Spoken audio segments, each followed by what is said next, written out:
महाभागवत महापुराण प्रथम भाग अष्टम स्कंद अथ सप्तमोध्याय समुद्र मंथन का आरंभ और भगवान शंकर का विषपान। अब हिंदी में अनुवाद। श्री शुकदेव जी कहते हैं, परीक्षित, देवता और असुरों ने नागराज वासुकी को ये वचन देकर कि समुद्र मंथन से प्राप्त होने वाले अमृत में तुम्हारा भी हिस्सा होगा, उन्हें भी सम्मिलित कर लिया। इसके बाद उन लोगों ने वासुकी नाग को नेति के समान मंदराचल में लपेटकर भली भांति उद्यत हो बड़े उत्साह और आनंद से अमृत के लिए समुद्र मंथन प्रारंभ किया। उस समय पहली पहल अजित भगवान वासुकी के मुख की ओर लग गए, इसलिए देवता भी उधर ही आ जुटे। परंतु भगवान की ये चेष्टा दैत्य सेनापतियों को पसंद न आई। उन्होंने कहा कि पूंछ तो सांप का अशुभ अंग है, हम उसे नहीं पकड़ेंगे। हमने वेद शास्त्रों का विधिपूर्वक अध्ययन किया है, ऊंचे वंश में हमारा जन्म हुआ है और वीरता के बड़े बड़े काम हमने किए हैं। हम देवताओं से किसी बात में कम हैं क्या? ये कहकर वे लोग चुपचाप एक और खड़े हो गए। उनकी ये मनोवृत्ति देखकर भगवान ने मुस्कुराकर वासुकी का मुंह छोड़ दिया और देवताओं के साथ उन्होंने पूंछ पकड़ ली। इस प्रकार अपना अपना स्थान निश्चित करके देवता और असुर अमृत प्राप्ति के लिए पूरी तैयारी से समुद्र मंथन करने लगे। परीक्षित, जब समुद्र मंथन होने लगा तब बड़े बड़े बलवान देवता और असुरों के पकड़े रहने पर भी अपनी भार की अधिकता और नीचे कोई आधार न होने के कारण मंदराचल समुद्र में डूबने लगा। इस प्रकार अत्यंत बलवान देव के द्वारा अपना सब किया कराया मिट्टी में मिलते देख उनका मन टूट गया। सबके मुंह पर उदासी छा गई। उस समय भगवान ने देखा कि ये तो विघ्नराज की करतूत है, इसलिए उन्होंने उसके निवारण का उपाय सोचकर अत्यंत विशाल एवं विचित्र कच्छप का रूप धारण किया और समुद्र के जल में प्रवेश करके मंदराचल को ऊपर उठा लिया। भगवान की शक्ति अनंत है, वे सत्य संकल्प हैं, उनके लिए ये कौन सी बड़ी बात थी। देवता और असुरों ने देखा कि मंदराचल तो ऊपर उठ आया है, तब वे फिर से समुद्र मंथन के लिए उठ खड़े हुए। उस समय भगवान ने जम्बू द्वीप के समान 1,00,000 योजन फैली हुई अपनी पीठ पर मंदराचल को धारण कर रखा था। परीक्षित, जब बड़े बड़े देवता और असुरों ने अपने बाहुबल से मंदराचल को प्रेरित किया तब वह भगवान की पीठ पर घूमने लगा।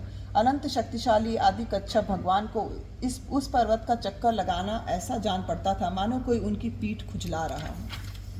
साथ ही समुद्र मंथन संपन्न करने के लिए भगवान ने असुरों में उनकी शक्ति और बल को बढ़ाते हुए असुर रूप से प्रवेश किया। वैसे ही उन्होंने देवताओं को उत्साहित करते हुए उनमें देव रूप से प्रवेश किया और वासुकी नाग में निद्रा के रूप से। इधर पर्वत के ऊपर दूसरे पर्वत के समान बनकर सहस्त्र बाहु भगवान अपने हाथों से उसे दबाकर स्थित हो गए। उस समय आकाश में ब्रह्मा, शंकर, इंद्र आदि उनकी स्तुति और उनके ऊपर पुष्पों की वर्षा करने लगे। इस प्रकार भगवान ने पर्वत के ऊपर उसका दबा रखने वाले के रूप में, नीचे उसके आधार कच्छप के रूप में, देवता और असुरों के शरीर में उनकी शक्ति के रूप में, पर्वत में दृढ़ता के रूप में और नेता बने हुए वासुकी नाग में निद्रा के रूप में, नेति बने हुए वासुकी नाग के निद्रा के रूप में, जिससे उसे कष्ट ना हो, प्रवेश करके सब ओर से सबको शक्ति संपन्न कर दिया। अब वे अपने बल के मद से उन्मत्त होकर मंदराचल के द्वारा बड़े वेग से समुद्र मंथन करने लगे। उस समय समुद्र और उसमें रहने वाले मगर, मछली आदि जीव क्षुब्ध हो गए।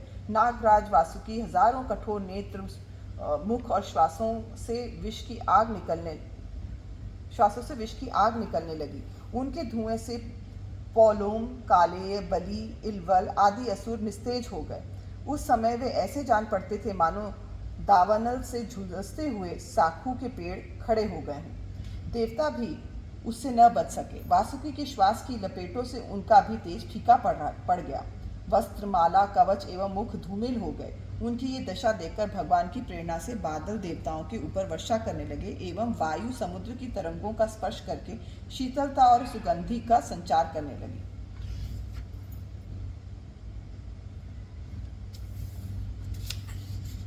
इस प्रकार देवता और असुरों के समुद्र मंथन करने पर भी जब अमृत न निकला तब स्वयं अजित भगवान समुद्र मंथन करने लगे। मेघ के समान सांवले शरीर पर सुनहला पीतांबर, कानों में बिजली के समान चमकते हुए कुंडल, सिर पर लहराते हुए घुंघराले बाल, नेत्रों में लाल लाल रेखाएं और गले में वनमाला सुशोभित हो रही थी। संपूर्ण जगत को अभयदान करने वाले अपने विश्व विजयी भुजदंडों से वासुकी नाग को पकड़कर तथा कूर्म रूप से पर्वत को धारण कर जब भगवान मंदराचल की मथनी से समुद्र मंथन करने लगे, उस समय वे दूसरे पर्वत राज के समान बड़े ही सुंदर लग रहे थे। जब अजित भगवान ने इस प्रकार समुद्र मंथन किया तब समुद्र में बड़ी खलबली मच गई। मछली, मगर, सांप, कछुए भयभीत होकर ऊपर आ गए और इधर उधर भागने लगे। तिमी, तिमिंगिल आदि मच्छ, समुद्री हाथी और ग्राव व्याकुल हो गए। उसी समय पहल पहल हालाहल नाम का अत्यंत उग्र विष निकला। वह अत्यंत उग्र विष विदिशा में ऊपर नीचे सर्वत्र उड़ने और फैलने लगा। उस असह्य विष से बचने का कोई उपाय भी तो नहीं था। भयभीत होकर संपूर्ण प्रजा और प्रजापति किसी के द्वारा त्राण न मिलने पर भगवान सदाशिव की शरण में गए। भगवान शंकर सती जी के साथ कैलाश पर्वत पर विराजमान थे। बड़े बड़े ऋषि मुनि उनकी सेवा कर रहे थे। वे वहां तीनों लोकों के अभ्युदय और मोक्ष के लिए तपस्या कर रहे थे। प्रजापतियों ने उनका दर्शन करके उनकी स्तुति करते हुए उन्हें प्रणाम किया। प्रजापतियों ने भगवान शंकर की स्तुति की। देवताओं के आराध्य देव महादेव, आप समस्त प्राणियों के आत्मा और उनके जीवन दाता हैं। हम लोग आपकी शरण में आए हैं। त्रिलोकी को भस्म करने वाले उस उग्र विषय से आप हमारी रक्षा कीजिए। सारे जगत को बांधने और मुक्त करने में एकमात्र आप ही समर्थ हैं। इसलिए विवेकी पुरुष आपकी ही आराधना करते हैं, क्योंकि आप शरणागत की पीड़ा नष्ट करने वाले एवं जगत गुरु हैं। प्रभु, अपनी गुणमयी शक्ति से इस जगत की सृष्टि, स्थिति और प्रलय करने के लिए आप अनंत एक रस होने पर भी ब्रह्मा, विष्णु, शिव आदि नाम धारण कर लेते हैं। आप स्वयं प्रकाश हैं। इसका कारण ये है कि आप परम रहस्यमय ब्रह्म तत्व हैं। जितने भी देवता, मनुष्य, पशु, पक्षी आदि सत अथवा असत चराचर प्राणी हैं, उनको जीवन दान देने वाले आप ही हैं। आपके अतिरिक्त सृष्टि में और कुछ भी नहीं है, क्योंकि आप आत्मा हैं। अनेक शक्तियों के द्वारा आप ही जगत रूप में भी प्रतीत हो रहे हैं, क्योंकि आप ईश्वर हैं, सर्वसमर्थ हैं। समस्त वेद आपसे ही प्रकट हुए हैं। इसलिए आप समस्त ज्ञानों के मूल स्तोत्र, स्वः सिद्ध ज्ञान हैं। आप ही जगत के आदि कारण, महतत्व और त्रिविध अहंकार हैं एवं आप ही प्राण, इंद्रिय, पंच महाभूत तथा शब्दादि विषयों के भिन्न भिन्न स्वभाव और उनके मूल कारण हैं। आप स्वयं ही प्राणियों की वृद्धि और ह्रास करने वाले काल हैं। उनका कल्याण करने वाले यज्ञ हैं एवं सत्य और मधुर वाणी हैं। धर्म ही आपका ही स्वरूप है। आप ही अ, उ, म इन तीनों अक्षरों से युक्त प्रणव ओम तत्वा त्रिगुणात्मा की प्रकृति हैं, ऐसा वेदवादी महात्मा कहते हैं। सर्वदेव स्वरूप अग्नि आपका मुख है। तीनों लोकों के अभ्युदय करने वाले शंकर, ये पृथ्वी आपका चरण कमल है। आप अखिल देव स्वरूप हैं। ये काल आपकी गति है। दिशाएं कान हैं और वरुण रसनेन्द्रिय हैं। आकाश नाभि है, वायु श्वास है और सूर्य नेत्र हैं और जल वीर्य हैं। आपका अहंकार नीचे ऊंचे सभी जीवों का आश्रय है। चंद्रमा मन है और प्रभु स्वर्ग आपका सिर है। वेद स्वरूप भगवान समुद्र आपकी कोख हैं। पर्वत हड्डियां हैं। सब प्रकार की औषधियां और घास आपके रोम हैं। गायत्री आदि छंद आपकी सातों धातुएं और सभी प्रकार के धर्म आपके हृदय हैं। स्वामिन, सद्यो जातादि 5 उपनिषद ही आपके तत्पुरुष, अघोर, सद्योजात, वामदेव और ईशान नामक 5 मुख्य हैं। उन्हीं के पदच्छेद से 38 कलात्मक मंत्र निकले हैं। आप सब समस्त प्रपंच से उपरत होकर अपने स्वरूप में स्थित हो जाते हैं, तब उसी स्थिति का नाम होता है शिव। वास्तव में वही स्वयं प्रकाश परमार्थ तत्व है। अधर्म की दंभ, लोभ आदि तरंगों में आपकी छाया है, जिनसे विविध प्रकार की सृष्टि होती है। वे सत्व, रज और तम आपके 3 नेत्र हैं। प्रभु, गायत्री आदि छंद रूप सनातन वेद ही आपका विचार है, क्योंकि आप ही सांख्य आदि समस्त शास्त्रों के रूप में स्थित हैं और उनके कर्ता भी हैं।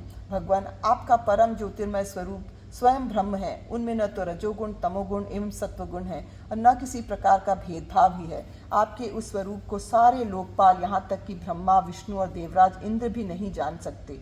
आपने कामदेव, दक्ष के यज्ञ, त्रिपुरासुर और कालकूट विष, जिसको आप अभी अभी अवश्य ही पी जाएंगे, और उनके जीवद्रोही असुरों को नष्ट कर दिया है। परंतु ये कहने से आपकी कोई स्तुति नहीं होती, क्योंकि प्रलय के समय आपका बनाया हुआ ये विश्व आपके ही नेत्र से निकली हुई आग की चिंगारी एवं लपट से जलकर भस्म हो जाता है, और आप इस प्रकार ध्यानमग्न रहते हैं कि आपको इसका पता भी नहीं चलता।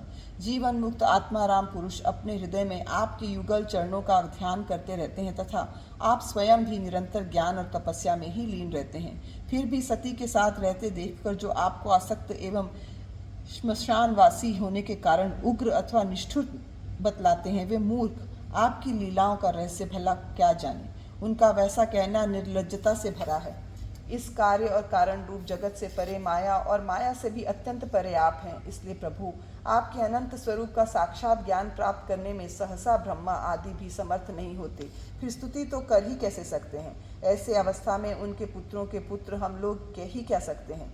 फिर भी अपनी शक्ति के अनुसार हमने आपका कुछ गुणगान किया है। हम लोग तो केवल आपके इसी लीला विहारी रूप को देख रहे हैं, आपके परम स्वरूप को हम नहीं जानते। महेश्वर, यद्यपि आपकी लीलाएं अव्यक्त हैं, फिर भी संसार का कल्याण करने के लिए आप व्यक्त रूप से भी रहते हैं। श्री सुखदेव जी कहते हैं, परीक्षित, प्रजा का ये संकट देखकर समस्त प्राणियों के अकारण बंधु देवाधिदेव भगवान शंकर के हृदय में कृपावश बड़ी व्यथा हुई। उन्होंने अपनी प्रिय सती से ये बात कही। शिव जी ने कहा, देवी, ये बड़े खेद की बात है। देखो तो सही, समुद्र मंथन से निकले हुए कालकूट विष के कारण प्रजा पर कितना बड़ा दुख आ पड़ा है। ये बेचारे किसी प्रकार अपने प्राणों की रक्षा करना चाहते हैं। इस समय मेरा ये कर्तव्य है कि मैं इन्हें निर्भय कर दूं।